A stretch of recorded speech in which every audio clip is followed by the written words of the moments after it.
Terdakwa pembunuhan satu keluarga ingin donorkan organ tubuhnya. Setelah divonis mati, Yusa Cahyoutamo ingin mendonorkan organ tubuhnya.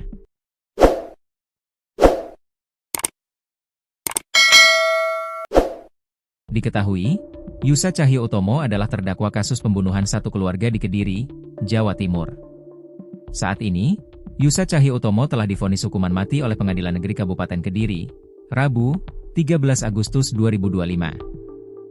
Yusa Cahyoutamo mengungkap alasannya ingin mendonorkan organ tubuhnya. Saya berpesan, nanti di akhir hidup saya, bisa sedikit menebus kesalahan ini, membunuh, dengan menyumbangkan organ saya. Kalau saya diberikan hukuman mati, saya siap menyumbangkan semua organ saya, apapun itu, ungkapnya usai persidangan, Rabu, dilansir tribunjatim.com. Siapa Yusa Cahyoutamo?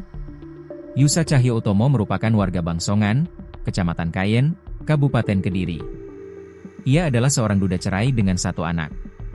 Yusa merupakan pelaku pembunuhan terhadap satu keluarga di Dusun Gondang Legi, Desa Pandantoyo, Kecamatan Ngancar, Kabupaten Kediri, pada Desember 2024. Yusa menghabisi nyawa pasangan suami istri, Pasutri, Agus Komarudin, 38, dan Kristina, 34, beserta anak sulung, CAW, 12. Anak bungsu korban, Spai, 8, ditemukan selamat dalam kondisi luka serius. Yusa mengaku ia tak tega menghabisi nyawa Spai karena merasa kasihan. Tersangka meninggalkannya dalam kondisi bernapas. Alasannya dia merasa kasihan pada yang paling kecil, ungkap AKP Fauzi Pratama yang kala itu menjabat sebagai Kasat Reskrim Polres Kediri, masih dari tribunjatim.com. Hubungan Yusa dengan korban Kristina adalah kakak adik. Pelaku merupakan adik kandung korban.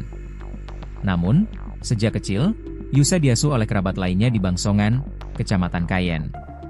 Selama itu, Yusa tak pernah mengunjungi keluarganya yang ada di Pandantoyo, Kecamatan Ngancar. Dikutip dari Kompas.com, motif Yusa menghabisi Kristina dan keluarganya karena masalah utang dan rasa sakit hati.